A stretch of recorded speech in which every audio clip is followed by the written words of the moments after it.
He went in, and the conductor swung up, and the train went out.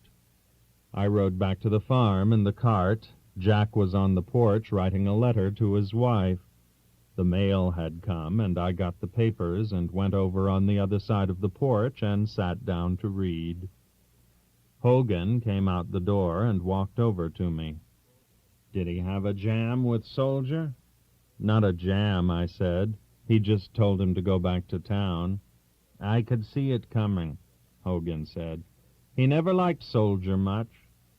"No, he don't like many people." "He's a pretty cold one," Hogan said. "Well, he's always been fine to me." "Me too," Hogan said. "I got no kick on him. He's a cold one, though." Hogan went in through the screen door, and I sat there on the porch and read the papers. It was just starting to go fall weather, and it's nice country there in Jersey, up in the hills. And after I read the paper through, I sat there and looked out at the country and the road down below against the woods with cars going along it, lifting the dust up. It was fine weather and pretty nice-looking country. Hogan came to the door, and I said, "Say, Hogan, haven't you got anything to shoot out here?" "No," Hogan said, "only sparrows." "Seen the paper?" I said to Hogan. "What's in it?" "Sand booted 3 of them in yesterday." "I got that on the telephone last night." "You follow them pretty close, Hogan?" I asked. "Oh, I keep in touch with them," Hogan said. "How about Jack?" I says. "Does he still play them?" "Him?" said Hogan. "Can you see him doing it?" Just then Jack came around the corner with the letter in his hand. He's wearing a sweater and an old pair of pants and boxing shoes. "Got a stamp, Hogan?" he asks. "Give me the letter," Hogan said. "I'll mail it for you." "Say, Jack," I said, "didn't you used to play the ponies?" "Sure." "I knew you did. I knew I used to see you out at Sheep's Head." "What did you lay off them for?" Hogan asked. "Lost money." Jack sat down on the porch by me. He leaned back against a post. He shut his eyes in the sun. "Want a chair?" Hogan asked. "No," said Jack. "This is fine." "It's a nice day," I said. "It's pretty nice out in the country."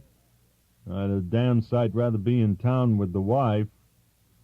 "Well, you only got another week." "Yes," Jack says. "That's so." We sat there on the porch. Hogan was inside at the office. "What do you think about the shape I'm in?" Jack asked me. "Well, you can't tell. You got a week to get around into form." "Don't stall me." "Well," I said, "you're not right." "I'm not sleeping," Jack said. "You'll be all right in a couple of days." "No," says Jack. "I got the insomnia." "What's on your mind?" "I miss the wife." "Have her come out." "No, I'm too old for that." "We'll take a long walk before you turn in and get you good and tired." "Tired?"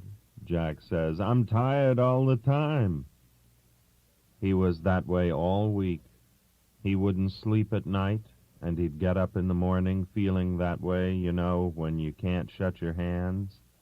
"He's stale as poorhouse cake," Hogan said. "He's nothing."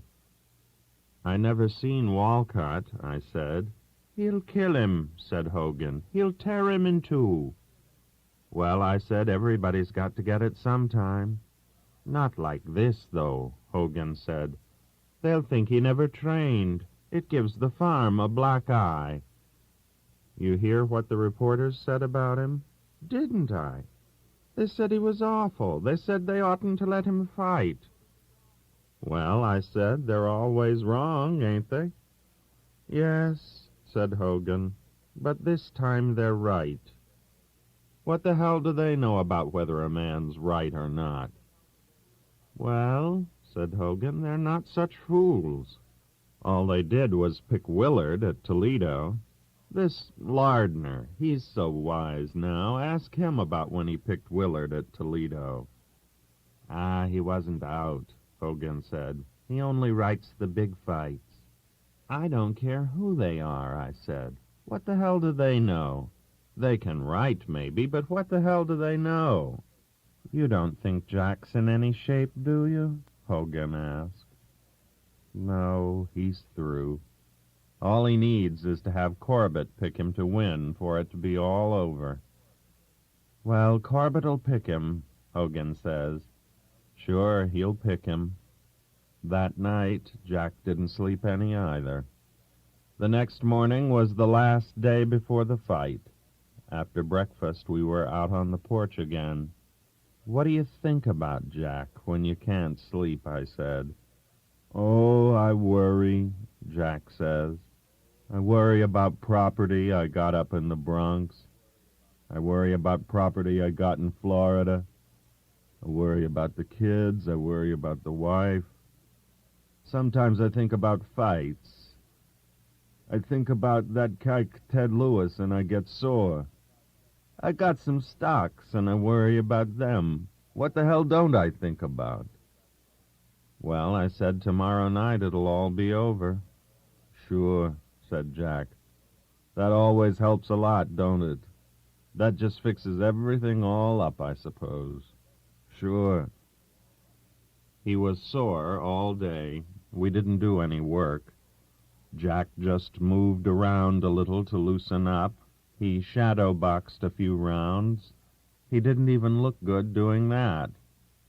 He skipped the rope a little while. He couldn't sweat. He'd be better not to do any work at all, Hogan said. We were standing watching him skip rope. Don't he ever sweat at all anymore?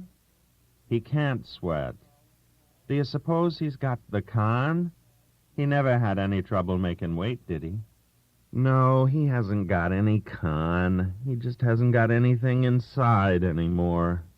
He ought to sweat, said Hogan. Jack came over, skipping the rope. He was skipping up and down in front of us, forward and back, crossing his arms every third time.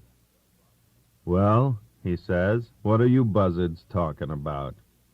I don't think you ought to work any more, Hogan says. You'll be stale.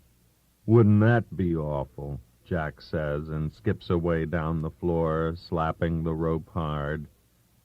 That afternoon, John Collins showed up out at the farm. Jack was up in his room.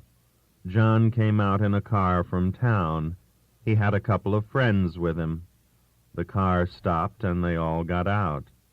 Where's Jack? John asked me. Up in his room, lying down. Lying down? Yes, I said. How is he? I looked at the two fellows that were with John. They're friends of his, John said.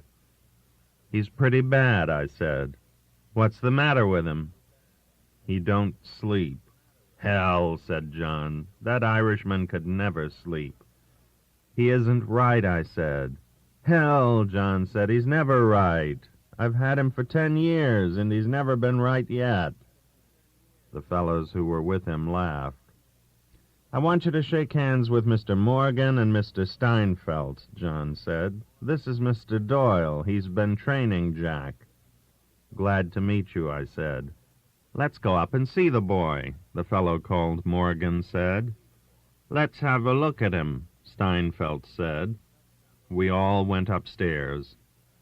Where's Hogan? John asked. He's out in the barn with a couple of his customers, I said. He got many people out here now? John asked. Just 2. Pretty quiet, ain't it? Morgan said. Yes, I said, it's pretty quiet. We were outside Jack's room. John knocked on the door. There wasn't any answer. Maybe he's asleep, I said. What the hell's he sleeping in the daytime for? John turned the handle, and we all went in. Jack was lying asleep on the bed. He was face down, and his face was in the pillow. Both his arms were around the pillow. Hey, Jack, John said to him. Jack's head moved a little on the pillow. "Jack!" John says, leaning over him. Jack just dug a little deeper in the pillow. John touched him on the shoulder. Jack sat up and looked at us. He hadn't shaved, and he was wearing an old sweater. "Christ, why can't you let me sleep?" he says to John. "Don't be sore," John says. "I didn't mean to wake you up." "Oh, no," Jack says. "Of course not." "You know Morgan and Steinfeld," John said. "Glad to meet you," Jack says. "How do you feel, Jack?" Morgan asks him. "Fine," Jack says. "How the hell would I feel?" "You look fine," Steinfeld says. "Yes, don't I?" says Jack. "Say," he says to John, "you're my manager. You get a big enough cut. Why the hell don't you come out here when the reporters was out? You want Jerry and me to talk to them?" "I had Lou fighting in Philadelphia," John said. "What the hell's that to me?" Jack says. "You're my manager. You get a big enough cut, don't you? You aren't making me any money in Philadelphia, are you? Why the hell aren't you out here when I ought to have you?" "Hogan was here?" "Hogan," Jack says. "Hogan's as dumb as I am." "Soldier Bartlett was out here walking with you for a while, wasn't he?" Steinfeld said to change the subject. "Yeah, he was out here," Jack says. "He was out here all right." "Say, Jerry," John said to me, "would you go and find Hogan and tell him we want to see him in about half an hour?" "Sure," I said. "Why the hell can't he stick around?" Jack says. "Stick around, Jerry." Morgan and Steinfeld looked at each other. "Quiet down, Jack," John said to him. "I better go find Hogan," I said. "All right, if you want to go," Jack says. "None of these guys are going to send you away, though." "I'll go find Hogan," I said. Hogan was out in the gym in the barn. He had a couple of his health farm patients with the gloves on. They neither one wanted to hit the other for fear the other would come back and hit him. "That'll do," Hogan said when he saw me come in. "You can stop the slaughter. You gentlemen take a shower, and Bruce will rub you down." They climbed out through the ropes, and Hogan came over to me. "John Collins is out with a couple of friends to see Jack," I said. "I saw them come up in the car." "Who are the two fellows with John?" "They're what you call wise boys," Hogan said. "Don't you know them two?" "No," I said. "That's Happy Steinfeld and Lou Morgan. They got a pool room." "I've been away a long time," I said. "Sure," said Hogan. "That Happy Steinfeld's a big operator." "I've heard his name," I said. "He's a pretty smooth boy," Hogan said. "They're a couple of sharpshooters." "Well," I said, "they want to see us in half an hour." "You mean they don't want to see us until a half an hour?" "That's it." "Come on in the office," Hogan said. "To hell with those sharpshooters." After about 30 minutes or so, Hogan and I went upstairs. We knocked on Jack's door. They were talking inside the room. "Wait a minute," somebody said. "To hell with that stuff," Hogan said. "When you want to see me, I'm down in the office." We heard the door unlock. Steinfeld opened it. "Come on in, Hogan," he said. "We're all going to have a drink." "Well," says Hogan, "that's something." We went in. Jack was sitting on the bed. John and Morgan were sitting on a couple of chairs. Steinfeld was standing up. "You're a pretty mysterious lot of boys," Hogan said. "Hello, Danny," John says. "Hello, Danny," Morgan says and shakes hands. Jack doesn't say anything. He just sits there on the bed. He ain't with the others. He's all by himself. He was wearing an old blue jersey and pants and had on boxing shoes. He needed a shave. Steinfeld and Morgan were dressers. John was quite a dresser, too. Jack sat there looking Irish and tough.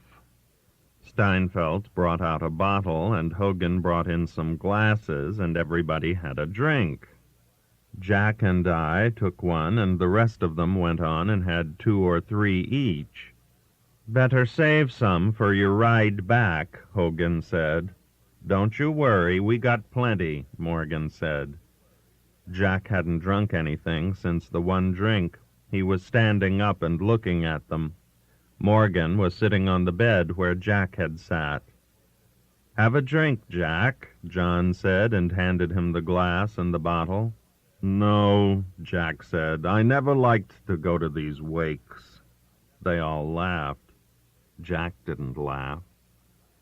They were all feeling pretty good when they left. Jack stood on the porch when they got into the car. They waved to him. "So long," Jack said. We had supper. Jack didn't say anything at all during the meal except, "Will you pass me this," or "Will you pass me that?" The 2 health farm patients ate at the same table with us. They were pretty nice fellows. After we finished eating, we went out on the porch. It was dark early. "Like to take a walk, Jerry?" Jack asked. "Sure," I said. We put on our coats and started out. It was quite a way down to the main road, and then we walked along the main road about 1.5 miles. Cars kept going by, and we would pull out to the side until they were passed. Jack didn't say anything. After we had stepped out into the bushes to let a big car go by, Jack said, "To hell with this walking. Come on back to Hogan's." We went along a side road that cut up over the hill and out across the fields back to Hogan's. We could see the lights of the house up on the hill. We came around to the front of the house, and there, standing in the doorway, was Hogan. "Have a good walk?"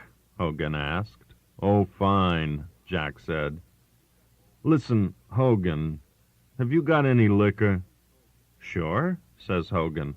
"What's the idea?" "Send it up to the room," Jack says. "I'm going to sleep tonight." "You're the doctor," Hogan says. "Come on up to the room, Jerry," Jack says.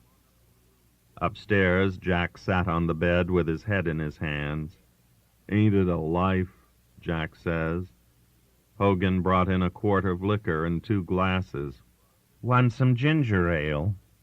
"What do you think I want to do, get sick?" "I just asked you," said Hogan. "Have a drink?" said Jack. "No, thanks," said Hogan. He went out. "How about you, Jerry?" "I'll have one with you," I said. Jack poured out a couple of drinks. "No," he said. "I want to take it slow and easy." "Put some water in it," I said. "Yes," Jack said. "I guess that's better." We had a couple of drinks without saying anything. Jack started to pour me another. "No," I said, "that's all I want." "All right," Jack said. He poured himself out another big shot and put water in it. He was lighting up a little. "That was a fine bunch out here this afternoon," he said. "They don't take any chances, those 2. Then a little later, "Well," he says, "they're right. What the hell's the good in taking chances?" "Don't you want another, Jerry?" he said. "Come on, drink along with me." "I don't need it, Jack," I said. "I feel all right." "Just have one more," Jack said. It was softening him up. "All right," I said. Jack poured one for me and another big one for himself. "You know," he said, "I like liquor pretty well. If I hadn't been boxing, I would have drunk quite a lot." "Sure," I said. "You know," he said, "I missed a lot boxing." "You made plenty of money." "Sure, that's what I'm after." "You know, I miss a lot, Jerry." "How do you mean?" "Well," he says, "like about the wife." and being away from home so much. It don't do my girls any good. Who's your old man, some of these society kids will say to them. My old man's Jack Brennan. That don't do them any good. Hell, I said, all that makes a difference is if they got dough. Well, says Jack, I got the dough for them, all right. He poured out another drink. The bottle was about empty. Put some water in it, I said. Jack poured in some water. You know, he says, you ain't got any idea how I miss the wife. Sure, you ain't got any idea. You can't have an idea what it's like. It ought to be better out in the country than in town. With me now, Jack said, it don't make any difference where I am. You can't have an idea what it's like. Have another drink. Am I getting soused? Do I talk funny? You're coming on all right. You can't have an idea what it's like. There ain't anybody can have an idea what it's like. Except the wife, I said. She knows, Jack said. She knows all right, she knows. You bet she knows. Put some water in that, I said. Jerry, says Jack, you can't have an idea what it gets to be like. He was good and drunk. He was looking at me steady. His eyes were sort of too steady.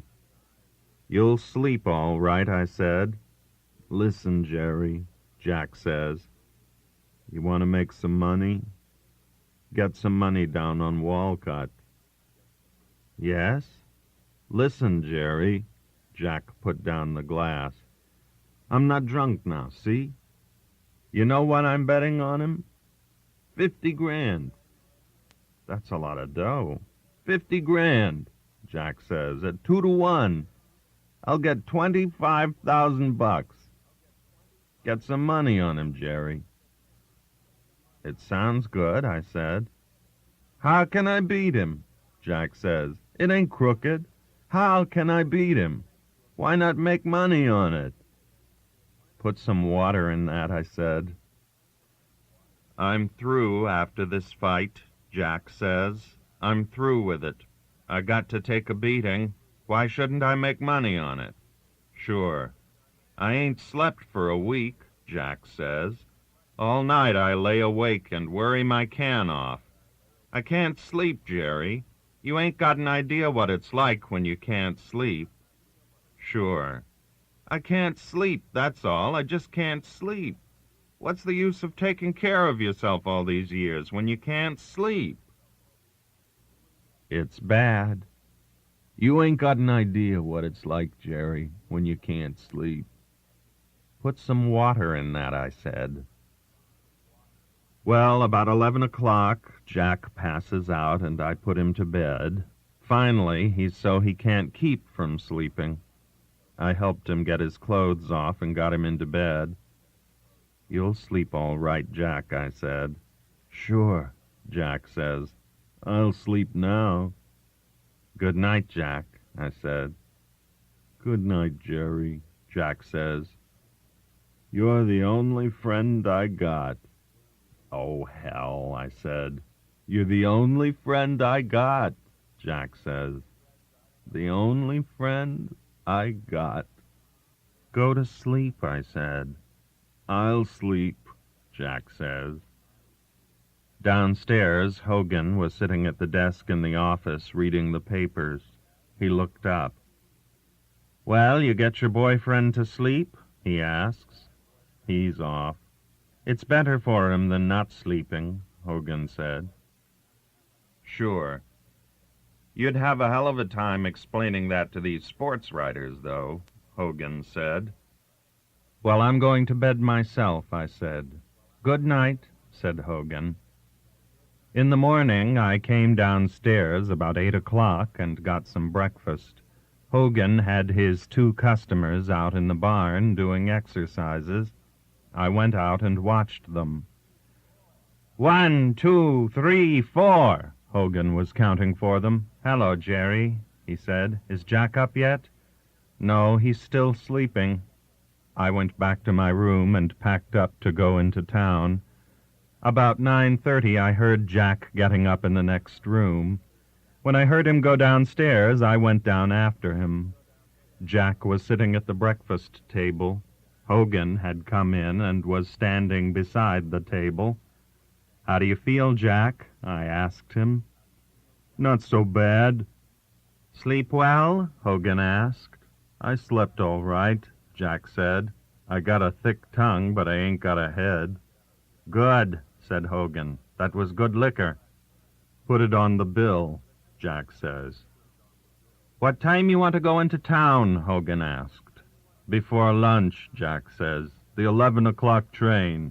"Sit down, Jerry," Jack said. Hogan went out. I sat down at the table. Jack was eating a grapefruit. When he'd find a seed, he'd spit it out in the spoon and dump it on the plate. "I guess I was pretty stewed last night," he started. "You drank some liquor." "I guess I said a lot of fool things." "You weren't bad." "Where's Hogan?" he asked. He was through with the grapefruit. "He's out in front in the office." "What did I say about betting on the fight?" Jack asked. He was holding the spoon and sort of poking at the grapefruit with it. The girl came in with some ham and eggs and took away the grapefruit. "Bring me another glass of milk," Jack said to her. She went out. "You said you had 50 grand on Walcott," I said. "That's right," Jack said. "That's a lot of money." "I don't feel too good about it," Jack said. "Something might happen." "No," Jack said. "He wants the title bad. They'll be shooting with him all right." "You can't ever tell."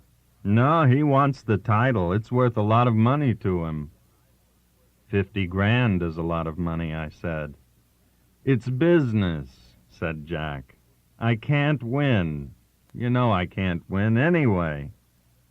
"As long as you're in there, you got a chance." "No," Jack says. "I'm all through. It's just business." "How do you feel?" "Pretty good," Jack said. "The sleep was what I needed."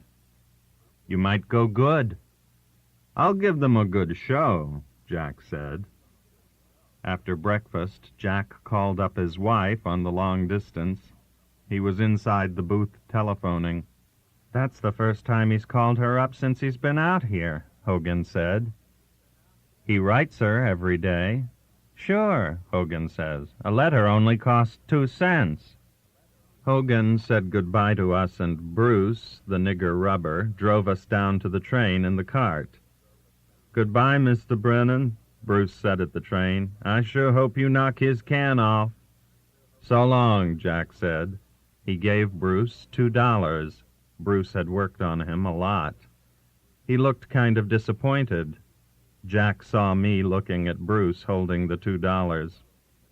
"It's all in the bill," he said. "Hogan charged me for the rubbing."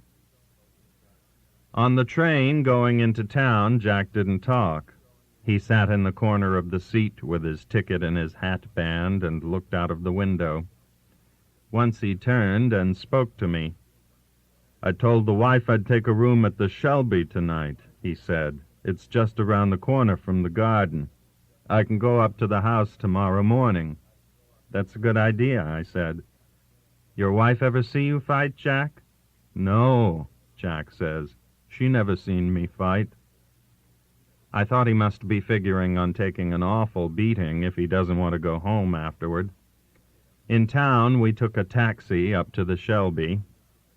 A boy came out and took our bags, and we went into the desk. "How much are the rooms?" Jack asked. "We only have double rooms," the clerk said. "I can give you a nice double room for $10. "That's too steep." "I can give you a double room for $7. "With a bath?" "Certainly." "You might as well bunk with me, Jerry," Jack says. "Oh," I said, "I'll sleep down at my brother-in-law's." "I don't mean for you to pay it," Jack says. "I just want to get my money's worth." "Will you register, please?" the clerk says. He looked at the names. "Number 238, Mr. Brennan." We went up in the elevator. It was a nice big room with 2 beds and a door opening into a bathroom. "This is pretty good," Jack says. The boy who brought us up pulled up the curtains and brought in our bags. Jack didn't make any moves, so I gave the boy a quarter. We washed up, and Jack said we better go out and get something to eat. We ate a lunch at Jimmy Hanley's place. Quite a lot of the boys were there. When we were about half through eating, John came in and sat down with us. Jack didn't talk much. "How are you on the weight, Jack?" John asked him. Jack was putting away a pretty good lunch. "I could make it with my clothes on," Jack said. He never had to worry about taking off weight. He was a natural welterweight, and he'd never gotten fat. He'd lost weight out at Hogan's.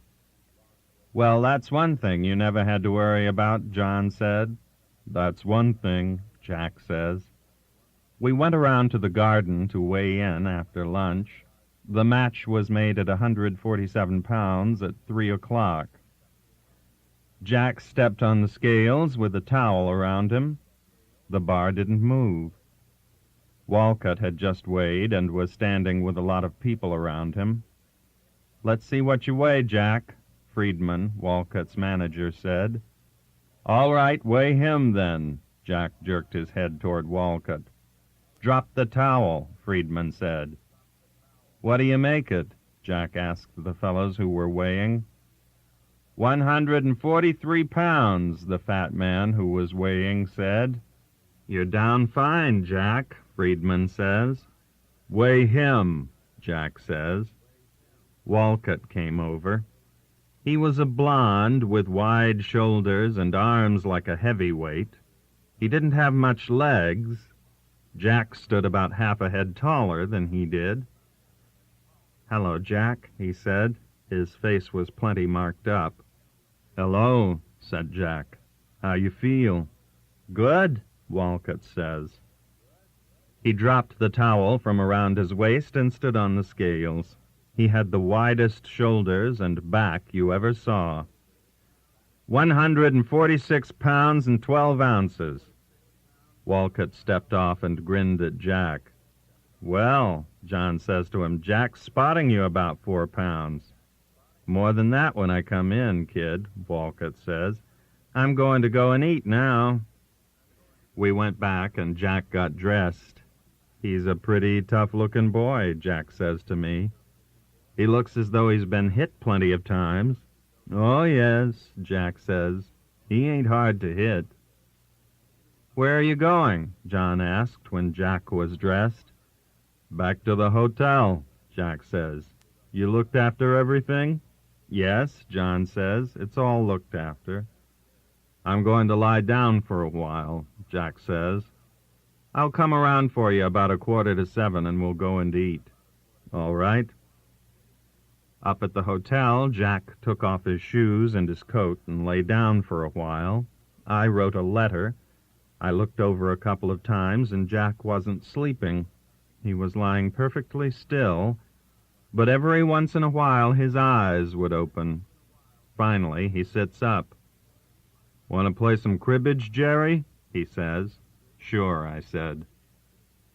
He went over to his suitcase and got out the cards and the cribbage board. We played cribbage, and he won $3 off me. John knocked at the door and came in. "Want to play some cribbage, John?" Jack asked him. John put his hat down on the table. It was all wet. His coat was wet, too. "Is it raining?" Jack asks. "It's pouring," John says. "The taxi I had got tied up in the traffic, and I got out and walked." "Come on, play some cribbage," Jack says. "You ought to go and eat." "No," says Jack, "I don't want to eat yet." So they played cribbage for about half an hour, and Jack won $1.50 off him. "Well, I suppose we got to go eat," Jack says. He went to the window and looked out. "Is it still raining?" "Yes." "Let's eat in the hotel," John says. "All right," Jack says. "I'll play you once more to see who pays for the meal." After a little while, Jack gets up and says, "You buy the meal, John," and we went downstairs and ate in the big dining room. After we ate, we went upstairs, and Jack played cribbage with John again and won $2.50 off him. Jack was feeling pretty good. Jack had a bag with him with all his stuff in it. Jack took off his shirt and collar and put on a jersey and a sweater so he wouldn't catch cold when he came out, and put his ring clothes and his bathrobe in a bag. "You all ready?" John asks him. "I'll call up and have them get a taxi." Pretty soon the telephone rang, and they said the taxi was waiting. We rode down in the elevator and went out through the lobby and got in a taxi and rode around to the garden. It was raining hard, but there was a lot of people outside on the streets.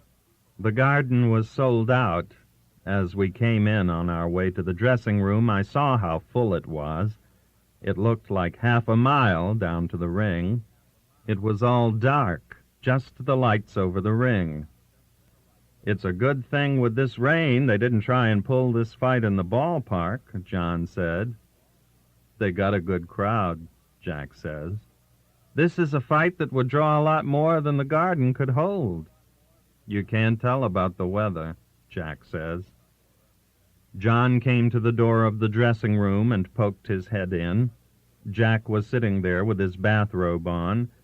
He had his arms folded and was looking at the floor. John had a couple of handlers with him. They looked over his shoulder. Jack looked up. "Is he in?" he asked. "He's just gone down," John said. We started down. Walcott was just getting into the ring. The crowd gave him a big hand. He climbed through between the ropes and put his two fists together and smiled, and shook them at the crowd, first at one side of the ring, then at the other, and then sat down. Jack got a good hand coming down through the crowd. Jack is Irish, and the Irish always get a pretty good hand. An Irishman don't draw in New York like a Jew or an Italian, but they always get a good hand.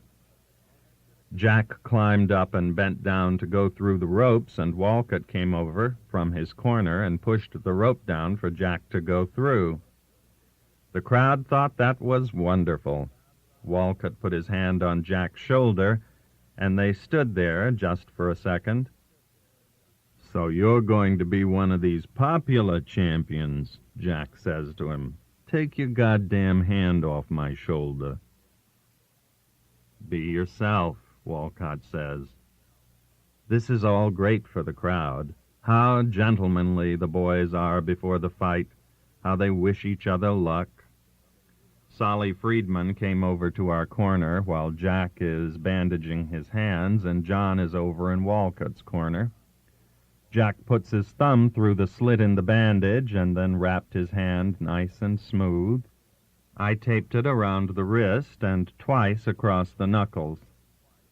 "Hey," Friedman says, "where do you get all that tape?" "Feel of it," Jack says. "It's soft, ain't it? Don't be a hick." Friedman stands there all the time while Jack bandages the other hand, and one of the boys that's going to handle him brings the gloves, and I pull them on and work them around. "Say, Friedman," Jack asks, "what nationality is this Walcott?" "I don't know," Solly says. "He's some sort of a Dane."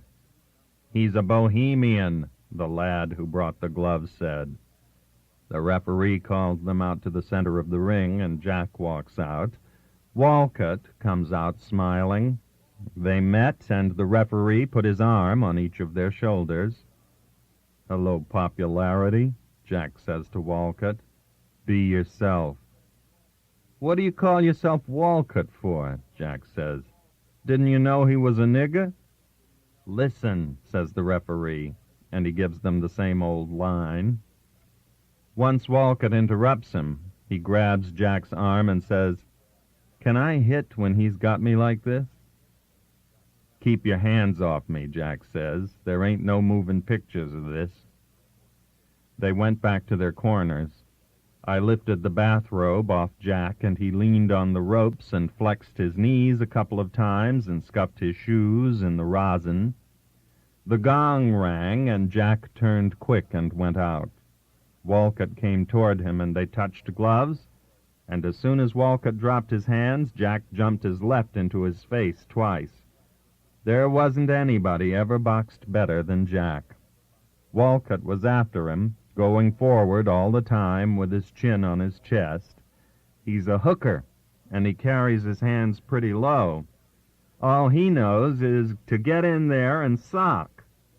But every time he gets in there close, Jack has the left hand in his face. It's just as though it's automatic. Jack just raises the left hand up, and it's in Walcott's face. 3 or 4 times Jack brings the right over, but Walcott gets it on the shoulder or high up on the head. He's just like all these hookers. The only thing he's afraid of is another one of the same kind.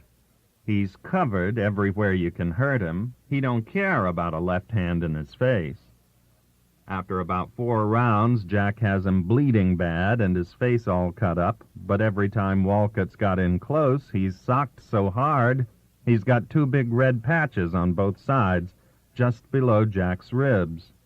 Every time he gets in close, Jack ties him up, then gets one hand loose and uppercuts him. But when Walcott gets his hands loose, he socks Jack in the body so they can hear it outside in the street. He's a socker. It goes along like that for about 3 rounds more. They don't talk any. They're working all the time. We worked over Jack plenty, too, in between the rounds. He don't look good at all, but he never does much work in the ring. He don't move around much, and that left hand is just automatic. It's just like it was connected with Walcott's face, and Jack just had to wish it in every time. Jack is always calm in close, and he doesn't waste any juice. He knows everything about working in close, too, and he's getting away with a lot of stuff. While they were in our corner, I watched him tie Walcott up, get his right hand loose, turn it, and come up with an uppercut that got Walcott's nose with the heel of the glove. Walcott was bleeding bad and leaned his nose on Jack's shoulder so as to give Jack some of it, too, and Jack sort of lifted his shoulders sharp and caught him against the nose, and then brought down the right hand and did the same thing again. Walcott was sore as hell. By the time they'd gone 5 rounds, he hated Jack's guts. Jack wasn't sore. That is, he wasn't any sorer than he always was. He certainly did used to make the fellows he fought hate boxing. That was why he hated Kid Lewis so. He never got the kid's goat. Kid Lewis always had about 3 new dirty things Jack couldn't do. Jack was as safe as a church all the time he was in there, as long as he was strong. He certainly was treating Walcott rough. The funny thing was, it looked as though Jack was an open, classic boxer. That was because he had all of that stuff, too. After the 7th round, Jack says, "My left's getting heavy." From then, he started to take a beating. It didn't show at first. After the 7th round, Jack says, "My left's getting heavy." From then, he started to take a beating. It didn't show at first.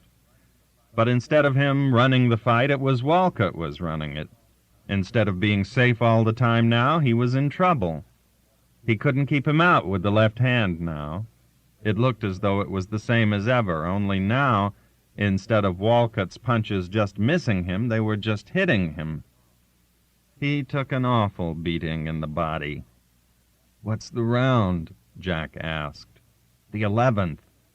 "I can't stay," Jack says. "My legs are going bad." Walcott had been just hitting him for a long time. It was like a baseball catcher pulls the ball and takes some of the shock off. From now on, Walcott commenced to land solid. He certainly was a socking machine. Jack was just trying to block everything now. It didn't show what an awful beating he was taking. In between the rounds, I worked on his legs. The muscles would flutter under my hands all the time I was rubbing them.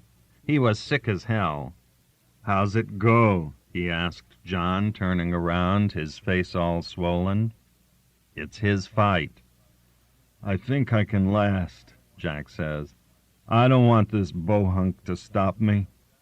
It was going just the way he thought it would. He knew he couldn't beat Walcott. He wasn't strong anymore. He was all right, though. His money was all right. And now he wanted to finish it off right, to please himself. He didn't want to be knocked out. The gong rang, and we pushed him out. He went out slow. Walcott came right out after him. Jack put the left in his face, and Walcott took it, came in under it, and started working on Jack's body. Jack tried to tie him up, and it was just like trying to hold on to a buzzsaw. Jack broke away from it and missed with the right. Walcott clipped him with a left hook, and Jack went down. He went down on his hands and knees and looked at us. The referee started counting. Jack was watching us and shaking his head. At 8, John motioned to him. You couldn't hear on account of the crowd. Jack got up. The referee had been holding Walcott back with one arm while he counted. When Jack was on his feet, Walcott started toward him. "Watch yourself, Jimmy!" I heard Solly Friedman yell to him. Walcott came up to Jack looking at him. Jack stuck the left hand at him. Walcott just shook his head. He backed Jack up against the ropes, measured him, and then hooked the left very light to the side of Jack's head and socked the right into the body as hard as he could sock, just as low as he could get it. He must have hit him 5 inches below the belt. I thought the eyes would come out of Jack's head. They stuck way out. His mouth come open. The referee grabbed Walcott. Jack stepped forward. If he went down, there went $50,000.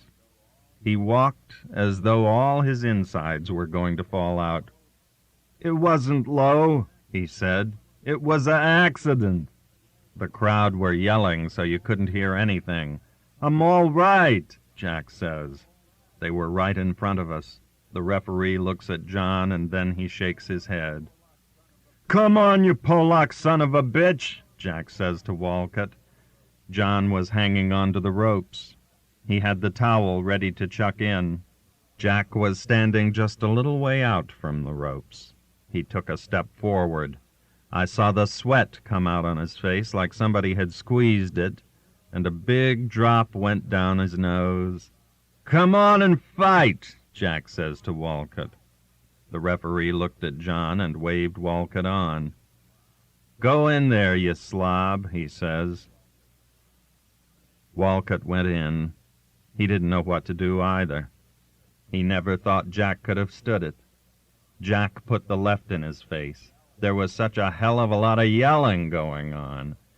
They were right in front of us. Walcott hit him twice. Jack's face was the worst thing I ever saw, the look on it. He was holding himself and all his body together, and it all showed on his face. All the time he was thinking and holding his body in where it was busted. Then he started to sock. His face looked awful all the time. He started to sock with his hands low down by his side, swinging at Walcott.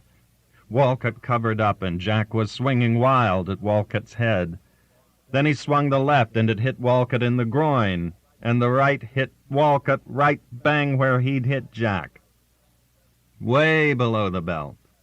Walcott went down and grabbed himself there and rolled and twisted around. The referee grabbed Jack and pushed him toward his corner. John jumps into the ring.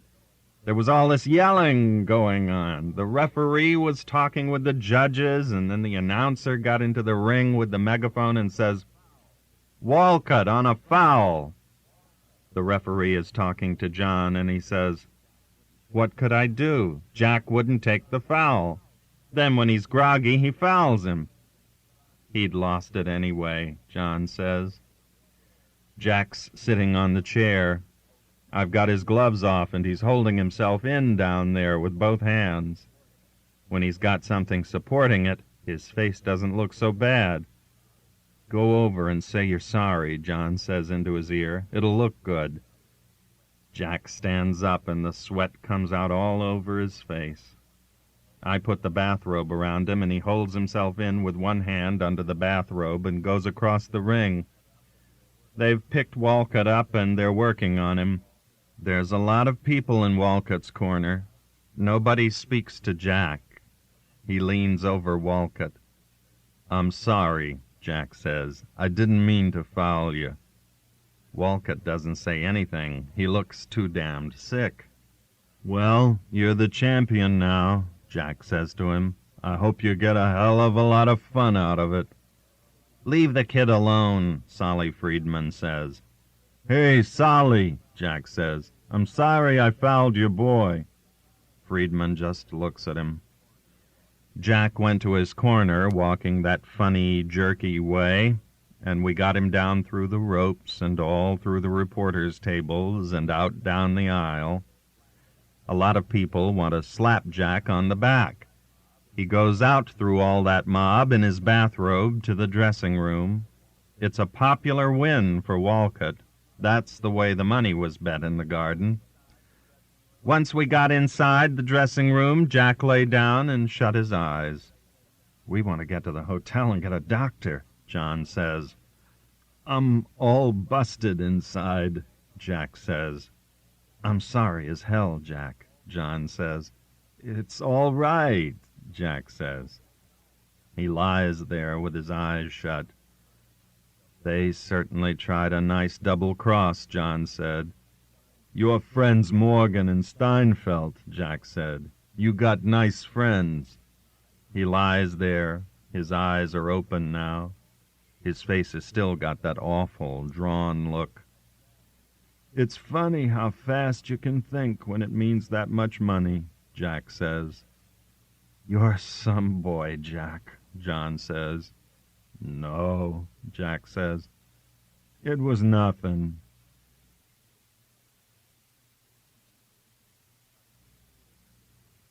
A Simple Enquiry. Outside, the snow was higher than the window. The sunlight came in through the window and shone on a map on the pine-board wall of the hut. The sun was high, and the light came in over the top of the snow. A trench had been cut along the open side of the hut, and each clear day the sun, shining on the wall, reflected heat against the snow and widened the trench. It was late March. The major sat at a table against the wall. His adjutant sat at another table. Around the major's eyes were two white circles where his snow glasses had protected his face from the sun on the snow. The rest of his face had been burned, and then tanned, and then burned through the tan. His nose was swollen, and there were edges of loose skin where blisters had been. While he worked at the papers, he put the fingers of his left hand into a saucer of oil, and then spread the oil over his face, touching it very gently with the tips of his fingers. He was very careful to drain his fingers on the edge of the saucer, so there was only a film of oil on them, and after he had stroked his forehead and his cheeks, he stroked his nose very delicately between his fingers. When he had finished, he stood up, took the saucer of oil, and went into the small room of the hut where he slept. "I'm going to take a little sleep," he said to the adjutant. In that army, an adjutant is not a commissioned officer. "You will finish up." "Si, signor Maggiore," the adjutant answered. He leaned back in his chair and yawned. He took a paper-covered book out of the pocket of his coat and opened it, then laid it down on the table and lit his pipe. He leaned forward on the table to read and puffed at his pipe. Then he closed the book and put it back in his pocket. He had too much paperwork to get through. He could not enjoy reading until it was done. Outside, the sun went behind a mountain, and there was no more light on the wall of the hut. A soldier came in and put some pine branches, chopped into irregular lengths, into the stove. "Be soft, Pinin," the adjutant said to him. "The major is sleeping." Pinin was the major's orderly. He was a dark-faced boy, and he fixed the stove, putting the pine wood in carefully, shut the door, and went into the back of the hut again. The adjutant went on with his papers. "Tonani," the major called. "Signor Maggiore, send Pinin in to me." "Pinin!" the adjutant called. Pinin came into the room. "The major wants you," the adjutant said. Pinin walked across the main room of the hut toward the major's door. He knocked on the half-opened door. "Signor Maggiore?" "Come in," the adjutant heard the major say, "and shut the door." Inside the room, the major lay on his bunk. Pinin stood beside the bunk. The major lay with his head on the rucksack that he had stuffed with spare clothing to make a pillow. His long, burned, oiled face looked at Pinin. His hands lay on the blankets. "You are 19?" he asked. "Yes, Signor Maggiore." "Have you ever been in love?" "How do you mean, Signor Maggiore?" "In love, with a girl." "I have been with girls." "I did not ask that. I asked if you had been in love with a girl." "Yes, Signor Maggiore." "You are in love with this girl now?" "You don't write her. I read all your letters." "I am in love with her," Pinin said, "but I do not write her." "You are sure of this?" "I am sure." "Tonani," the major said in the same tone of voice, "can you hear me talking?" There was no answer from the next room. "He cannot hear," the major said. "And you are quite sure that you love a girl?" "I am sure." "And," the major looked at him quickly, "that you are not corrupt?" "I don't know what you mean, corrupt." "All right," the major said. "You needn't be superior." Pinin looked at the floor. The major looked at his brown face, down and up him, and at his hands. Then he went on, not smiling. "And you don't really want—" The major paused. Pinin looked at the floor. "That your great desire isn't really—" Pinin looked at the floor. The major leaned his head back on the rucksack and smiled. He was relieved.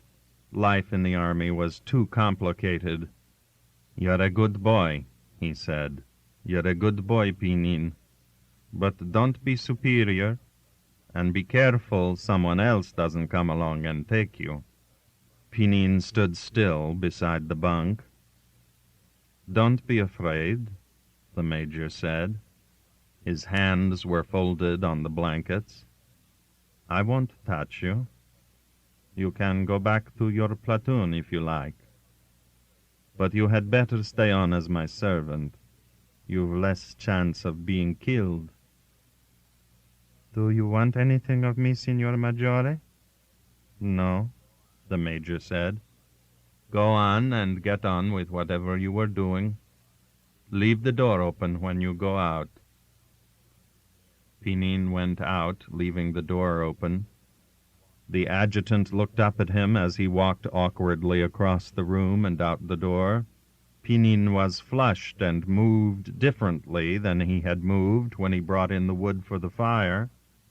The adjutant looked after him and smiled. Pinin came in with more wood for the stove. The major, lying on his bunk, looking at his cloth-covered helmet and his snow glasses that hung from a nail on the wall, heard him walk across the floor. The little devil, he thought. I wonder if he lied to me.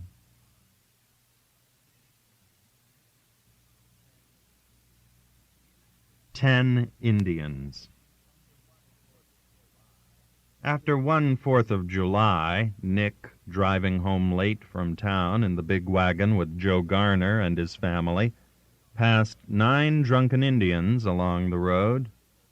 He remembered there were 9 because Joe Garner, driving along in the dusk, pulled up the horses, jumped down into the road, and dragged an Indian out of the wheel rut. The Indian had been asleep, face down in the sand. Joe dragged him into the bushes and got back up on the wagon box. "That makes 9 of them," Joe said, "just between here and the edge of town." "Them Indians," said Mrs. Garner. Nick was on the back seat with the 2 Garner boys. He was looking out from the back seat to see the Indian where Joe had dragged him alongside of the road. "Was it Billy Tabashaw?" Carl asked. "No." "His pants look mighty like Billy." "All Indians wear the same kind of pants." "I didn't see him at all," Frank said. "Pa was down into the road and back up again before I seen a thing. I thought he was killing a snake." "Plenty of Indians'll kill snakes tonight, I guess," Joe Garner said. "Them Indians," said Mrs. Garner. They drove along. The road turned off from the main highway and went up into the hills. It was hard pulling for the horses, and the boys got down and walked. The road was sandy. Nick looked back from the top of the hill by the schoolhouse. He saw the lights of Petoskey, and off across Little Traverse Bay, the lights of Harbor Springs. They climbed back in the wagon again. "They ought to put some gravel on that stretch," Joe Garner said. The wagon went along the road through the woods. Joe and Mrs. Garner sat close together on the front seat. Nick sat between the 2 boys. The road came out into a clearing. "Right here was where Pa ran over the skunk." "It was further on." "It don't make no difference where it was," Joe said without turning his head. "One place is just as good as another to run over a skunk." "I saw 2 skunks last night," Nick said. "Where?" "Down by the lake. They were looking for dead fish along the beach." "They were coons, probably," Carl said. "They were skunks. I guess I know skunks."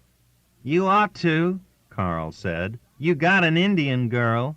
"Stop talking that way, Carl," said Mrs. Garner.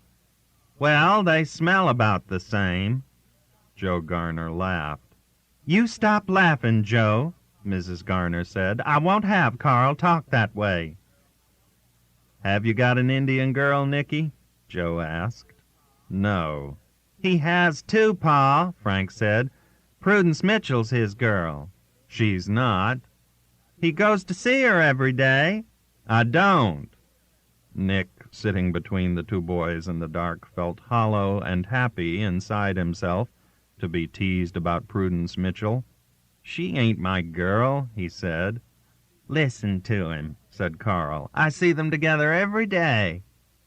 "Carl can't get a girl," his mother said, "not even a squaw." Carl was quiet. "Carl ain't no good with girls," Frank said. "You shut up." "You're all right, Carl," Joe Garner said. "Girls never got a man anywhere. Look at your pa." "Yes, that's what you would say." Mrs. Garner moved close to Joe as the wagon jolted. "Well, you had plenty of girls in your time." "I'll bet Pa wouldn't ever have had a squaw for a girl." "Don't you think it," Joe said. "You better watch out to keep Prudy, Nick." His wife whispered to him, and Joe laughed. "What are you laughing at?" asked Frank. "Don't you say it, Garner," his wife warned. Joe laughed again.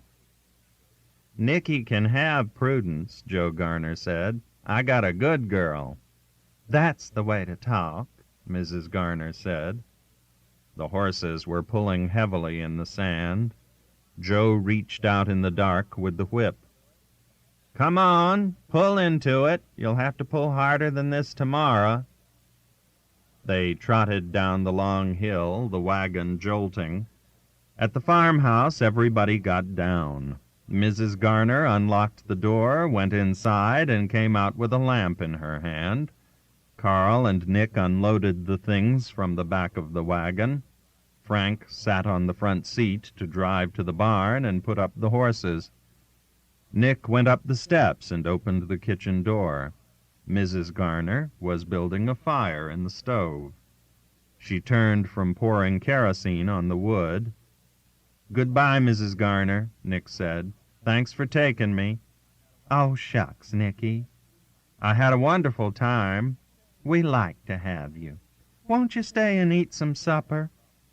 "I better go. I think Dad probably waited for me." "Well, get along then. Send Carl up to the house, will you?" "All right." "Good night, Nicky." "Good night, Mrs. Garner." Nick went out to the farmyard and down to the barn. Joe and Frank were milking. "Good night," Nick said. "I had a swell time." "Good night, Nick," Joe Garner called. "Aren't you going to stay and eat?" "No, I can't." "Will you tell Carl his mother wants him?" "All right. Good night, Nicky." Nick walked barefoot along the path toward the meadow below the barn. The path was smooth and the dew was cool on his bare feet. He climbed a fence at the end of the meadow, went down through a ravine, his feet wet in the swamp mud, and then climbed up through the dry beech woods until he saw the lights of the cottage. He climbed over the fence and walked around to the front porch. Through the window he saw his father sitting by the table, reading in the light from the big lamp. Nick opened the door and went in. "Well, Nicky," his father said, "was it a good day?" "I had a swell time, Dad. It was a swell 4th of July. "Are you hungry?" "You bet." "What did you do with your shoes?" "I left them in the wagon at Garner's." "Come on out to the kitchen." Nick's father went ahead with the lamp. He stopped and lifted the lid of the icebox. Nick went on into the kitchen. His father brought in a piece of cold chicken on a plate and a pitcher of milk and put them on the table before Nick. He put down the lamp. "There's some pie, too. Will that hold you?" "It's grand." His father sat down in a chair beside the oilcloth-covered table. He made a big shadow on the kitchen wall. "Who won the ball game?" "Petoskey, 5-3.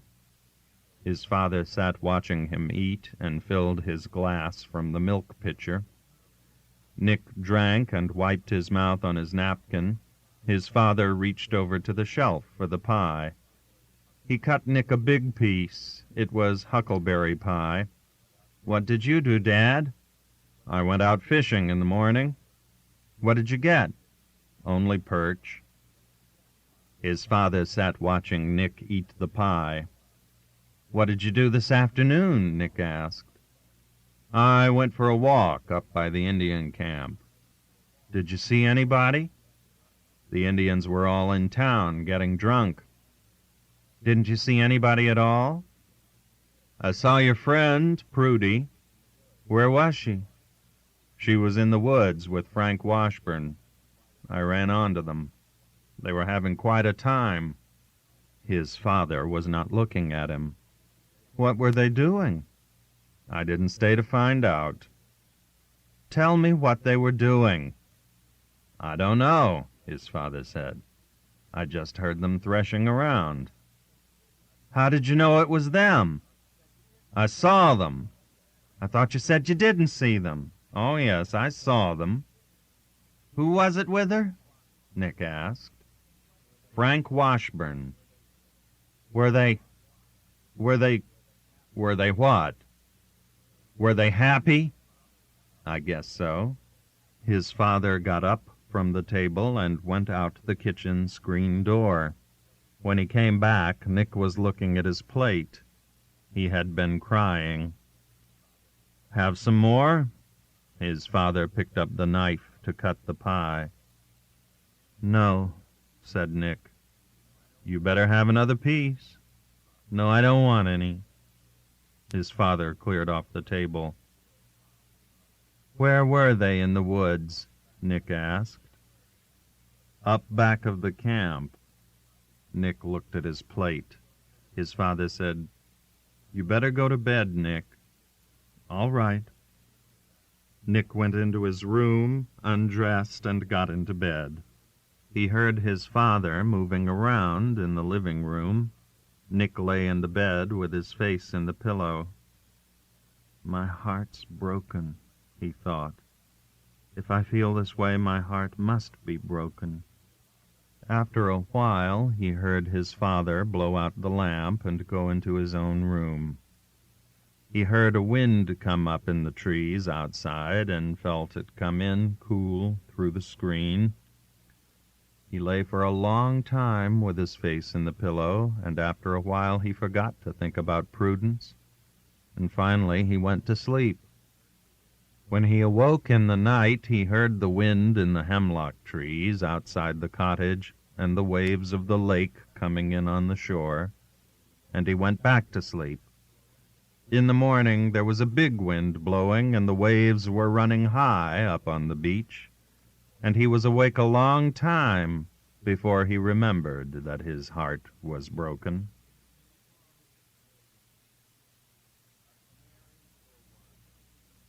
A Canary for One.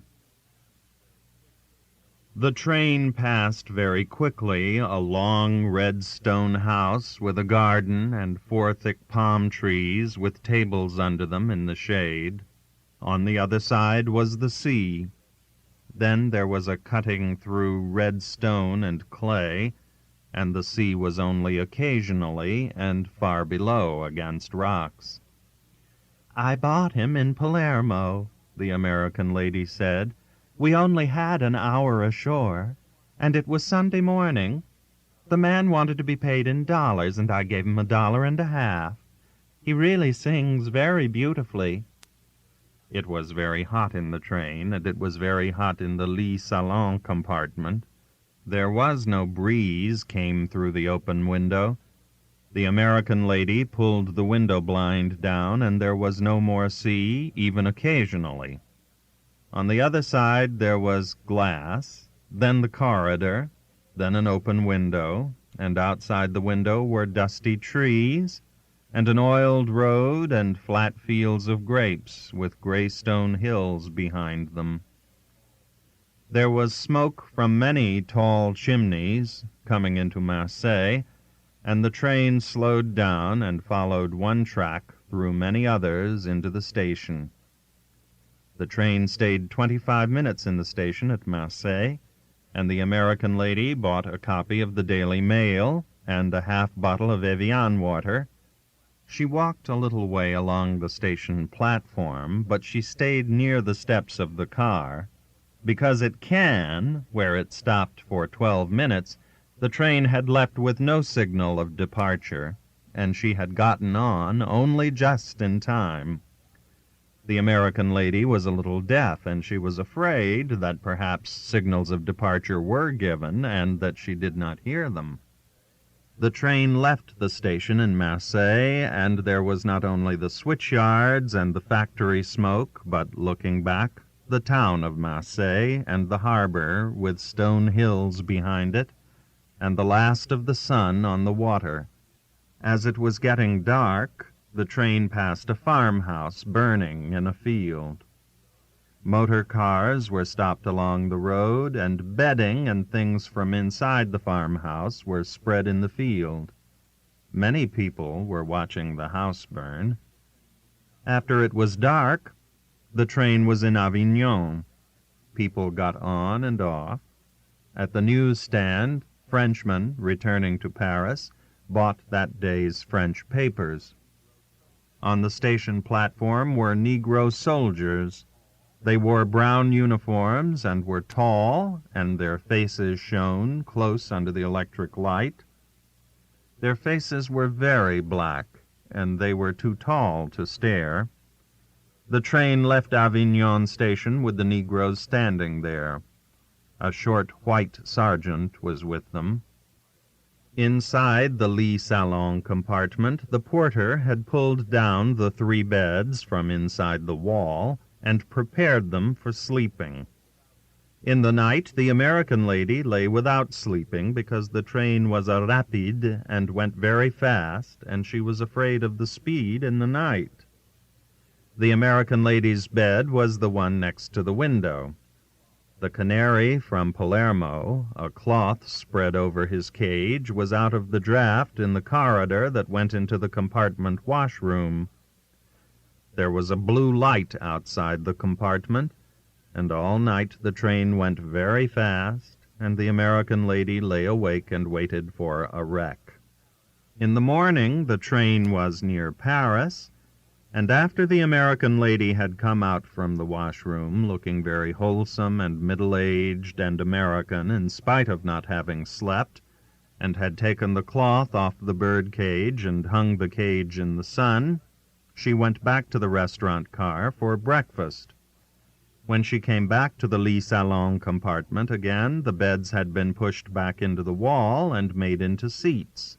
The Canary was shaking his feathers in the sunlight that came through the open window, and the train was much nearer Paris. "He loves the sun," the American lady said. "He'll sing now in a little while." The Canary shook his feathers and pecked into them. "I've always loved birds," the American lady said. "I'm taking him home to my little girl. There, he's singing now." The Canary chirped, and the feathers on his throat stood out. Then he dropped his bill and pecked into his feathers again. The train crossed a river and passed through a carefully tended forest. The train passed through many outside of Paris towns. There were tram cars in the towns and big advertisements for the Belle Jardinière and Dubonnet and Pernod on the walls toward the train. All that the train passed through looked as though it were before breakfast. For several minutes I had not listened to the American lady, who was talking to my wife. "Is your husband American, too?" asked the lady. "Yes," said my wife, "we're both Americans." "I thought you were English." "Oh, no." "Perhaps that was because I wore braces," I said. I had started to say suspenders and changed it to braces in the mouth to keep my English character. The American lady did not hear. She was really quite deaf. She read lips, and I had not looked toward her. I had looked out of the window. She went on talking to my wife. "I'm so glad you're Americans. American men make the best husbands," the American lady was saying. "That was why we left the continent, you know. My daughter fell in love with a man in Vevey." She stopped. "They were simply madly in love." She stopped again. "I took her away, of course." "Did she get over it?" asked my wife. "I don't think so," said the American lady. "She wouldn't eat anything, and she wouldn't sleep at all. I've tried so very hard, but she doesn't seem to take an interest in anything. She doesn't care about things. I couldn't have her marrying a foreigner." She paused. "Someone, a very good friend, told me once, no foreigner can make an American girl a good husband." "No," said my wife, "I suppose not."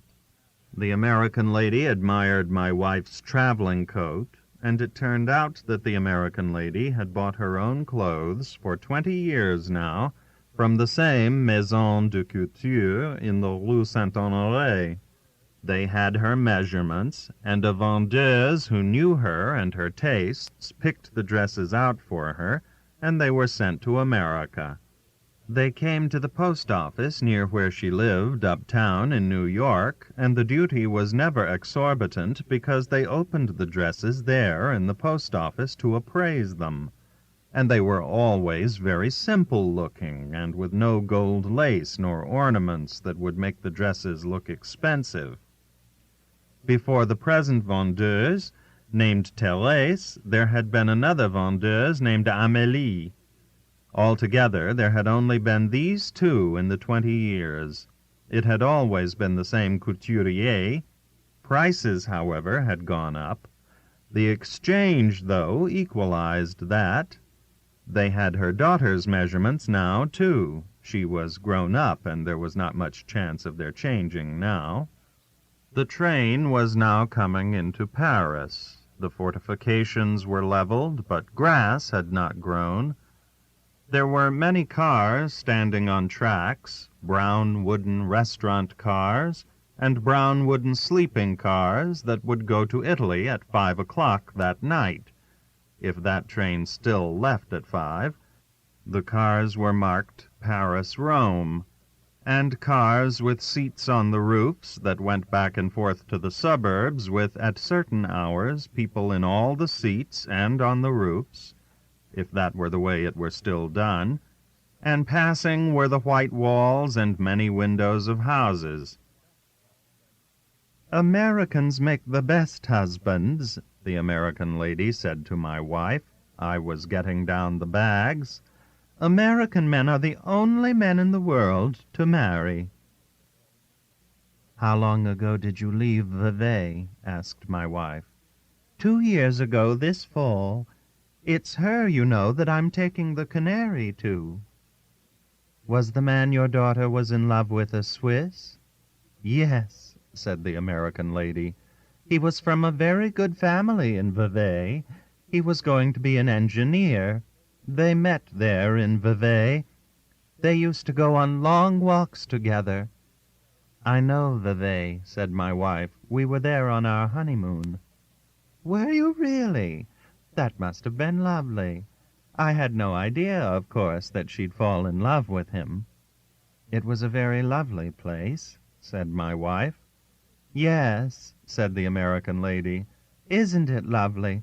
Where did you stop there?" "We stayed at the Trois Courants," said my wife. "It's such a fine old hotel," said the American lady. "Yes," said my wife. "We had a very fine room, and in the fall the country was lovely." "Were you there in the fall?" "Yes," said my wife. We were passing 3 cars that had been in a wreck. They were splintered open, and the roofs sagged in. "Look," I said, "there's been a wreck." The American lady looked and saw the last car. "I was afraid of just that all night," she said. "I have terrific presentiments about things sometimes. I'll never travel on a rapide again at night. There must be other comfortable trains that don't go so fast." Then the train was in the dark of the Gare de Lyon, and then stopped, and porters came up to the windows. I handed bags through the windows, and we were out on the dim longness of the platform, and the American lady put herself in charge of one of 3 men from Cook's, who said, "Just a moment, madame, and I'll look for your name." The porter brought a truck and piled on the baggage, and my wife said goodbye, and I said goodbye to the American lady, whose name had been found by the man from Cook's on a typewritten page in a sheaf of typewritten pages, which he replaced in his pocket. We followed the porter with the truck down the long cement platform beside the train. At the end was a gate, and a man took the tickets. We were returning to Paris to set up separate residences.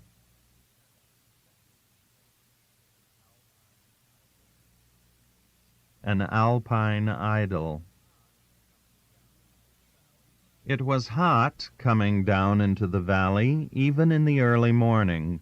The sun melted the snow from the skis we were carrying and dried the wood. It was spring in the valley, but the sun was very hot. We came along the road into Galtur, carrying our skis and rucksacks. As we passed the churchyard, a burial was just over. I said "Grüß Gott" to the priest as he walked past us coming out of the churchyard. The priest bowed. "It's funny, a priest never speaks to you," John said.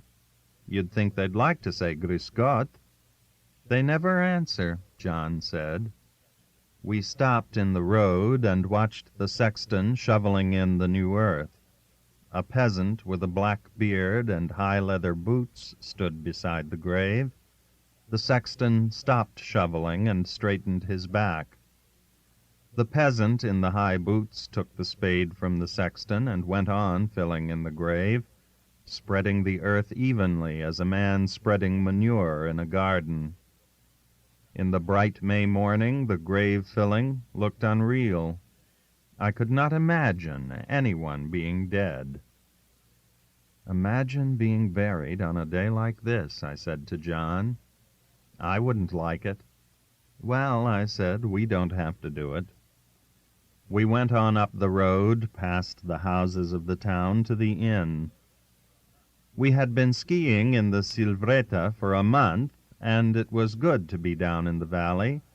In the Silvretta the skiing had been all right, but it was spring skiing. The snow was good only in the early morning and again in the evening. The rest of the time it was spoiled by the sun. We were both tired of the sun. You could not get away from the sun. The only shadows were made by rocks or by the hut that was built under the protection of a rock beside a glacier, and in the shade the sweat froze in your underclothing. You could not sit outside the hut without dark glasses. It was pleasant to be burned black, but the sun had been very tiring. You could not rest in it. I was glad to be down away from snow. It was too late in the spring to be up in the Silvretta. I was a little tired of skiing. We had stayed too long. I could taste the snow water we had been drinking, melted off the tin roof of the hut. The taste was a part of the way I felt about skiing. I was glad there were other things besides skiing, and I was glad to be down, away from the unnatural high mountain spring, into this May morning in the valley.